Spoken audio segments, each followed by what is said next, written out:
So it's our last trip to Hollywoodbets Durbanville for a while. Thank you very much for joining us for this 8-race card out at the country course on this Wednesday. Looking forward to your company, looking forward to hopefully tipping you a few winners. And of course, it's a massive weekend on the South African racing calendar. Last weekend, we saw some excellent racing around the country. And of course, the King's Cup being the main attraction out at Hollywoodbets Greyville. And normally when the King's Cup comes to town, you know that the champion season isn't all that far away. On Friday night, we have some epic action from Hollywoodbets Greyville featuring the Grade 3 Bali Turkey, the Grade 3 Umzimkhulu Stakes, and of course Saturday we got Whirlpool action out at Turfentine as well, with one of their biggest race days incorporating some Grade 1 races. And hopefully this meeting will get the ball rolling, that we can tickle your taste buds, tickle your fancy, and tip a couple of winners on this Hollywoodbets Durbanville card. As mentioned, so last time that we'll go to the country course for a while. We'll be there a couple of times in winter, and then our traditional spring window when things here at HQ get sorted out and laid out for the next summer festival. But as for Hollywoodbets Durbanville, we do love our times out at the country course. An 8-race card getting underway at 10-1. Hollywoodbets Durbanville welcomes you maiden plate over 2,400 meters. Of course, scratcher is War Hawk. As far as the betting is concerned, courtesy of Hollywoodbets, this is the latest going into race number 1 on the card. The favorite is number 1 Past and Present at 8-10, number 4 Woodworld 11-10, and double figures about the others in race number 1. Now, Past and Present is the favorite. I think he deserves his place at the top of the boards. His penultimate start, he ran behind Red Dawn. Red Dawn came out and won subsequently. I know he was a little bit flat over the weekend. Then last time out, finished second behind Umfula, and I think Umfula has got some races to win. He was fluent here on the big cap race day, and Past and Present represents that form line. He's by Gimme the Green out of a Water Winter Mare. Genetically might not scream a horse that's looking for a mile and a half, but he certainly runs like it. He's a big striding, imposing horse. The further he goes, the better he'll be, and now he steps up from what was his maximum trip of 2,000 meters now to 2,400 meters. Draw 1's going to be a big advantage. He obviously takes on a pretty shallow field because of the lack of depth that there is in this division, and he should be a very hard horse to beat. There is an indirect line of form here because Wood World comes out of the Head of the Facts form. He was a length and 3/4 behind Ahead of the Facts. Second was Umfula. Past and Present ran a length and 1/4 behind Umfula. I think indirectly that does point to number 1 Past and Present being a very hard horse to beat. I think indirect form line suggest that he does have the beating of number 4 Woodworld, who is a worthy adversary, and Gavin Lorena. Whenever Gavin comes to town, he's riding a lot for Vaughan Marshall and Lucinda Woodruff on this card. Then you've got to take that very seriously indeed. But all in all, race number 1, start of the bar pot. Let's stack up number 1 Past and Present as the horse that they all need to beat. Race number 2, this will be the first leg of the Place Accumulator. Gets underway at 1 Cape Turf Club Syndicate's Open Maiden for fillies and mares over 1,400 meters. Here the betting reads: number 4 Wild Applause, a 3-1 favorite. Number 11 Thingamabob is at 7-2. Number 7 Miss William, Luliam Otto, very positive about her chances on Perfectly Placed. She's 4-1 third favorite, and the PA is my suggested play here. And of course, those 3 horses are all in the play. 8 we have a situation overdue, 6-1. 6 Alex Miller, 7-1, and 10-1 about number 1 Keep Happy, and bigger prices about the others. So as mentioned, I've isolated this to a 3-cornered contest. In order of preference, I'm probably going to lean towards number 7 Miss William. And now I know that this being an open maiden, they only generate their merit ratings after 3 starts. Therefore Miss William runs off that sort of break of 60.5 kilos because she's unexposed as far as the handicapper is concerned. But she put up a lovely debut, this daughter of William Longsword, when there was a drift about her from 16-1 to 33-1. And she made a good impression behind Rahaba. She looked sort of tough as nails in the parade ring, and she ran accordingly. She will need to confirm that and show that that debut was no flash in the pan. But there should be any amount of improvement to come from number 7, Miss William. She looked to do things like a thorough professional. She stayed on nicely. Rahaba, who runs later on in the card, had enough in her favour. She was no shock winner. And I think Miss William should take a step forward. Now stable jockey Louis Otwa takes a ride for Brett and James Crawford. That was about the time that the Crawford yard turned around, so there was no surprise to see number 7 Miss William sort of get onto that right wave of momentum. 7 Wild Applause, number 4 rather, Wild Applause, carries 61.5 kilos, but she warrants that. Her best start was on the 16th of November at Hollywoodbets Kenilworth, where she ran second behind Back at the George. That was a very pleasing effort indeed. She's run 2 fair races. This is her 3rd run after a break. There's always been a lot of noise about her. She was beaten at 1-3 last time on a work riders maiden on Hollywoodbets Kenilworth, where she never looked like winning behind Ndebe Mayibuya. She always looked to be on toes. She moved into the 400 as if she was going to put the race to bed, and there was just no final kick for number 4, Wild Applause. Richard Faree takes her ride. Respect her chances. A little bit once bitten, twice shy with number 4, Wild Applause, but she's definitely got a winning chance. But the horse that I think could end up being most interesting, certainly going forward, is number 11, Thingamabob. That last run, that debut run, was very good. We're having a look at it now. Cornet Orfer takes a ride for Andre. Now, how good was Cornet on Congressman over the weekend for the same connections? Null's yards in very, very good form. There was support for Thingamabob first time out, supported from 10 to 1 to 5 to 1. Found she had draw number 1. This time life will be a little bit trickier from an inconvenient draw. But she's been to Hollywoodbets Durbanville. She's seen the track. She goes up an extra 150 metres, which is likely to suit. Hurikwaka was no surprise winner last time. I think she's got a lot to come. And if she gets a little bit of luck in running from that awkward draw, number 11, Thingamabob, could be the right one. I suppose Thingamabob and Miss William coming from similar cuts of cloth, having run second in their first starts. But very, very interesting opening leg of the place accumulator. This is my play: 4, 7 and 11, by 3 and 8, by 6 and 8, by 2 and 8, by 2 and 3, which is leg 5, race number 6, by Banker 1, So Hot, So What, but she's not an absolute good thing. There are a few lines of form, but I think she'll run into the top 3, and then 6, 8 and 10 at the back. That'll cost you 144 rand. Let's now move on to race number 3. This is the first leg of the place accumulator. As far as the market is concerned, the favourite is number 8, Grand Canaria. Gavin Lorena takes her out for Justin Snaith at 2 to 1. Number 3, Show Off, is at 28 to 10. 1, Monkey Puzzle, what a good run last time, 5 to 1. Same price, number 9, Afrique. Number 11, Noble Hero, is an 8 to 1 shot, and 10 to 1 and upwards the others. Very interesting start to the pick 6. Right, 3 and 8 were my numbers in the place accumulator. They're going to be the numbers that we work around as far as a suggested bet is concerned in the opening leg of the pick 6. The Genuine Onion Syndicate Open maiden over 1,500 metres off at 5 to 2. Number 3, Show Off, out of the excellent Grade 1 winning mare, Front and Centre. Stepped up from run 1 to run 2, beaten by a stable companion last time out in the form of Chasing the Rainbow, who took a massive step forward. There was a significant form turnaround, a reversal between Chasing the Rainbow and Show Off, but Show Off gave some good starts, stayed on very strongly. Richard Faree takes a ride yet again. Had no reason to get that close from that draw last time. Took his medicine, dropped in on a track that's running very fast. A lot to like about number 3, Show Off. If he won, would be no surprise whatsoever. Number 8, Grand Canaria, for me, probably the horse that they all need to beat. First run is a gelding. Gavin Lorena takes a ride for Justin Snaith. What strikes me about the Son of Verse and Gesrix is the penultimate start behind Native Ruler. We've seen Native Ruler step forward and step forward again. He's not too far off the best of his generation over an extended trip. And even his last run wasn't all that bad when 5th behind Red Dawn. That form line is super strong, with direct winners coming out left, right and centre, including the winner Red Dawn himself. And it might have been a little bit of a surprise that Red Dawn came out and won the maiden on that occasion, but then he confirmed that run with an excellent post-maiden effort. Now, the other direct winner from that form behind Red Dawn was, of course, the second horse, which was 10 Penny, who's got wins to come. Umfula's come out and franked that form. Noble Hero was in behind, he's back again. Tunguska's run a place as well. So that all stacks up very nicely, and I like to believe that if there is any improvement from the gelding with number 8 Grand Canaria, that he's going to take all the beating in this race. So I'm making an absolute boat race between the two, numbers 3 and 8, hence box swinger in race number 3, the first leg of the pick 6, and I do believe the winner comes from one of those two. Let's go now on to race number 4, first leg of Jackpot 1, celebrating Centurion member Wayne Jackson's birthday, class 4 over 1,600 metres. Was good to see Wayne during last week, still the best 6 handicap that exists. Now, as far as the betting is concerned in race number 4, 6 King's Quest, 2 to 1 favourite, 8 Touchdown, 28 to 10, 3 Pinot Grigio, 33 to 10, 7 Arbitration at 11 to 2, number 5 Unicorn Alert, 8 to 1 shot, and then 17 to 2 about number 2 Balcanto Dream. So quite stacked up in the market, which surprises me. Jackpot 1, I've got that suggested for you, but let's go through the nitty gritty of the race, and I think the 11th of February is a good place to start. Now, on the 11th of February, King's Quest finished 5th behind Please Be True. Touchdown finished 3rd behind Please Be True. Touchdown does have a little bit of an awkward draw. He is a half-brother to the excellent linebacker, the Grade 1 winning linebacker who ran in the same colours and was trained by the same man in the form of Vaughan Marshall. Now, if you go to that run on the 11th of February, King's Quest does have a neat swing of the weights to the tune of 1 kilogram. But is that enough to turn around a length and a half? I'm not convinced. Now we get Gavin Larena on board, number 8, Touchdown.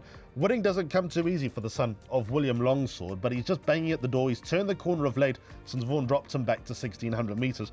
And this year he's just suggesting that a breakthrough is going to come. So number 8, Touchdown, out of that line of form, should be nothing to choose between them.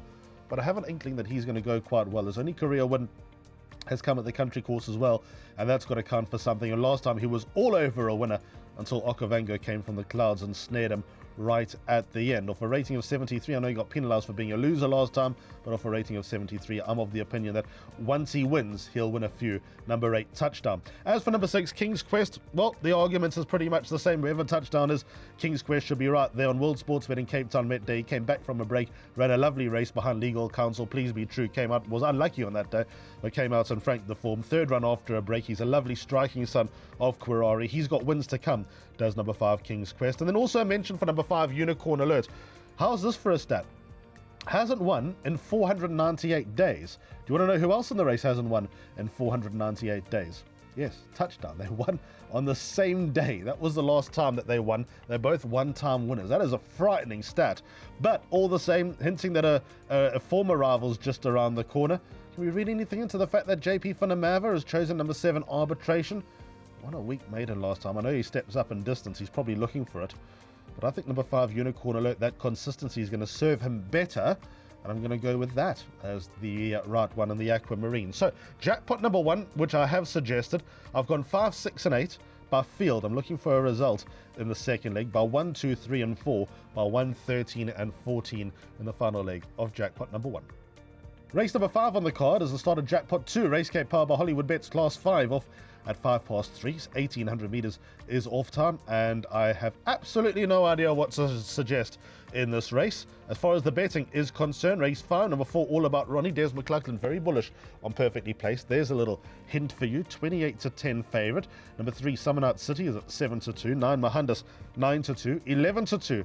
Number 6, Midway, Louis Otwa also likes his chances. 8, Gold Index, Peter Wrench likes his chances. He's on offer at 13-2 and 15-2. About number 1, Hiawatha Goldberg, and you can get as much as 17-2 about number 2, Cosmic Rhythm. Scratch number 10, Twilight Warrior at the time of recording. I'm going to be short and sweet here. Cosmic Rhythm took 16 starts to get out the maidens. He beat professional maiden Golden Grey, who I believe is now Abaka, by a short head last time out. What refreshes me as we have a look at that race, it was the first time that Cosmic Rhythm travelled. He grabbed the bridle. He floats down to the start, but then in the race takes him an eternity to wake up. But last time he did things like more of a professional. I like him stepping up to 1,800 meters, although he's been this distance before. He's done okay. I'll just put him up as a horse that can run into the top 3. I think there's a bit of value about him at a price of around 17-2. Ask me for dangers. The whole field's a danger. Number 2, Cosmic Rhythm's a danger to himself.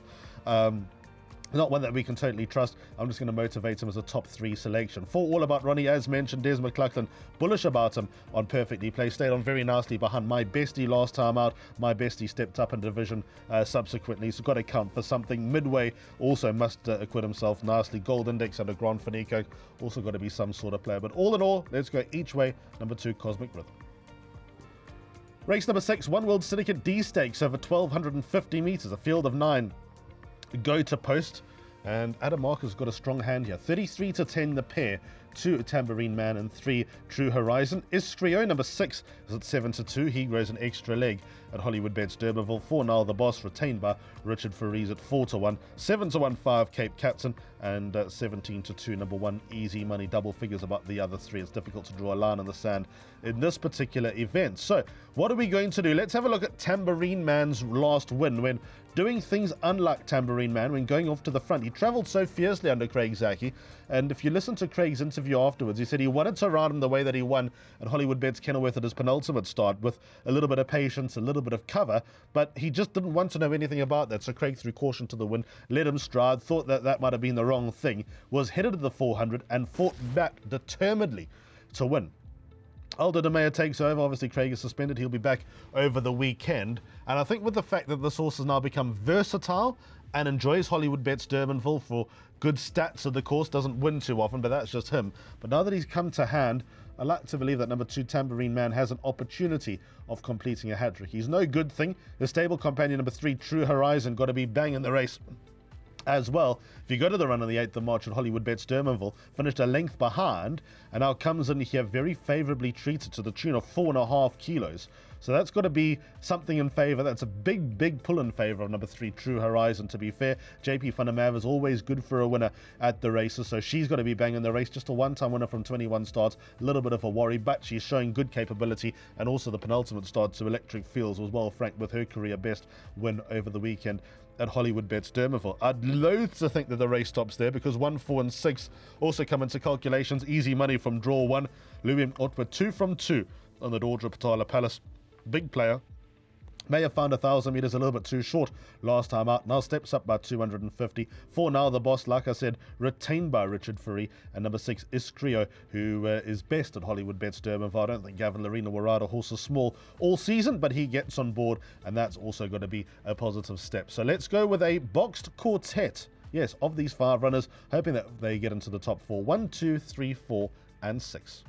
Race number 7 in memory of Pamela Isdell, Class 4 for fillies and mares over 1,250 metres. This probably the race of the day. 1 So Hot So What is a 2-to-1 shot. 3 Captain's Destiny at 5-to-1. 14 Miraculous shows 7-to-1. And 8-to-1 about number 6 Sweetie Darling. Double figures about the others. Let me just scroll down. December Dawn at 20-to-1.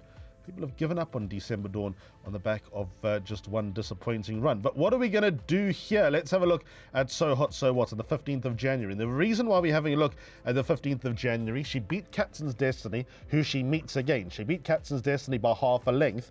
Gavin Larina takes her out, draw 1. A lot in her favour. She's maturing. She's getting better and better. I thought there was no disgrace to her running second last time out behind Yo Laka Ding. But the kicker here is that Captain's Destiny and Priscilla Maisie have a very valuable swing at the weights, turn that form around with So Hot So What. Yes, you could argue that So Hot So What is probably going a division or 2 stronger than this, and Captain's Destiny and Priscilla Maisie might well be in their place. But the maths and the weights don't lie. I'm keen on So Hot So What as a racehorse. I think she's got a huge winning chance in this race, but she will be stretched, she will be tested, and if she were to come out on the other side as a winner, then I think Lucinda Woodruff could have a lot of fun with this daughter of Socrat. She's a horse to keep in your back pocket, a horse to keep in mind, and like I said, draw 1's going to be a massive advantage. 3 Captain's Destiny, Aussie Note. She gets such a good tune out of this daughter of William Longsword. He gets on with her best. Followed up at second behind So Hot So What with an excellent second again behind Golden Destiny, who looked an absolute Monty in the Summer Championship final. No disgrace for number 3 Captain's Destiny at her second start, at her most recent start rather. 4 Priscilla Maisie building up to a peak as well. She's very much in the race. And then horses drawn out badly. 12 Rahaba, 13 December Dawn, and 14 Miraculous. If any of those were drawn better, they would be serious chances as well. December Dawn, ignore that last run, fell to miss when going off at 17-10 favourite. She's a lot better than that. Rahaba's on the up, and Miraculous had no luck in running from that deepest draw last time out. She was the one that actually hinted that the turnaround about the Crawford yard was there. If she was drawn better, she'd be an automatic entry. She will need luck. In fact, all 3 of those will need luck in running. So, in the here and now, box swingers 1 and 3, So Hot So What and Captain's Destiny. 8th and last race on the card. And this will be also a little bit of a swirl. It sets up as a quartet race, as the final races generally do. 5-to-5, Hollywoodbets Bright Future Class 4 over 1,250 metres. This is how the market looks going into the finale. Number 1, Counter Attack 33-10. 7, My Archangel 7-2. Number 6, Firing on All Engines 9-2. 10, Street Outlaw 5-1. Number 2, Paroshka 7-1. And 10-1 about numbers 8 and 12. Right, this is what I think of the 8th and last race. I think that Firing on All Engines is a very good place to start. Michelle Ricks and Harold Crawford with a good winner in the form of Electric Fields over the weekend in the last race. Can they get lightning to strike twice? Pumyam Jorka gets on very well with the son of William Longsword, who is a little bit dicey in terms of behaviour in the preliminaries. In the race, absolute soldier, tough as nails, goes off to the front, loves Hollywoodbets Durbanville. His front-running style of running definitely suits the course, and last time he was snared right at the end by Street Outlaw, who he obviously reopposes. He stays off the same mark of a 72, which might be quite generous, and if he doesn't lose too much on the way down to the start, which he hasn't done in a very, very long time, he could be the horse that they all need to beat. As far as the Street Outlaw is concerned and the weights are concerned, it's 1.5 kilo turnaround in favour of a short head beating, so that should be more than enough. Also, we've got the fact that Richard Fourie has jumped ship. He's gone into number 7, My Archangel. 8 Azuri, I think, stacks up as a good top 4 chance. Don't know about him at Hollywoodbets Durbanville. He's been to the course once before and everything went wrong. They went it was an interesting race. It was a muddly race because down the back straight he ran onto heels, had to be let out, covered a lot of ground, then was outrun late. A lot better than that run. He's also got a desire to fight the son of Pomodoro down to the line. Chad Little is 1 and number 4, and Lucinda Woodruff trains there in good form. I actually think Azuri will finish in front of My Archangel in race number 8 on the card. But like I said, it stacks up as a quartet race. Number 2, Piroshka, ought to be right there. He's waited to finish in front of Street Outlaw as well. His ratings come down another pound. There's a win to come very soon in the Social Squad Syndicate colours in the form of Piroshka, and he ought to go close as well. So what have I done in the last race on the card? Double float, 6 and 10 by the field, firing on all engines, and also number 10 on the card, Street Outlaw. I think they'll both run into the top 4, but a lot of horses who have chances as we round up the meeting. So that's a wrap. Sorry about the perhaps huskier voice that I've put in today, but change of season doesn't always agree. But as for racing, hopefully you'll come and join us at Hollywoodbets Durbanville on this Wednesday. We're back here at HQ on Wednesday, the 2nd of April. We'll be back at Hollywoodbets Kenilworth throughout the month. During April, will be a lot to go, and a few feature race meetings as well as we get into Easter. Of course, on the 6th, we have the Variety Club Mile. There's also feature races coming up on the 21st of April. That will be the Champagne Stakes. So a lot going on, lots of fun. We've got the Easter Sprint on the 2nd of April, which has also attracted a very interesting bunch of entries. But until next time, thank you very much for watching. Hopefully it's a good week and a good meeting out at Hollywoodbets Durbanville.